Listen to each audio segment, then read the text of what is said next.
JP news. ప్రభుత్వ భూమిలో అక్రమ కట్టడాలపై జేపీ న్యూస్ కథనానికి డక్కిలి తహసీల్దార్ శ్రీనివాసులు స్పందించారు. ఈ సందర్భంగా ఆయన మాట్లాడుతూ ప్రభుత్వానికి చెందిన భూములను అక్రమంగా కబ్జా చేస్తే కఠిన చర్యలు తప్పవని స్పష్టం చేశారు. ఈ మేరకు ఆయన శనివారం ఒక ప్రకటనను విడుదల చేశారు. డక్కిలి మండలం పరిధిలోని వెలికల్లు సర్వే నంబర్ 228లో ప్రభుత్వ స్థలంలో అక్రమంగా ప్రహరీ నిర్మాణం చేపట్టినట్లు ఫిర్యాదు అందిన నేపథ్యంలో సదరు భూమిలోకి ఎవరూ ప్రవేశించరాదని సూచిస్తూ హెచ్చరిక బోర్డును ఏర్పాటు చేసినట్లు పేర్కొన్నారు.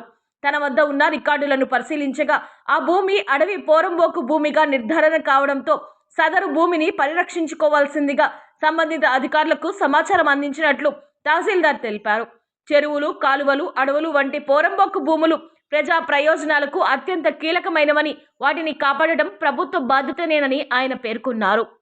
ప్రభుత్వ భూములను ఆక్రమించి అక్రమ నిర్మాణాలు చేపడితే ఎట్టి పరిస్థితుల్లోనూ ఉపేక్షించబోమని స్పష్టం చేసిన తహసీల్దార్ ఇటువంటి చర్యలపై చట్టపరమైన చర్యలు తప్పవని హెచ్చరించారు.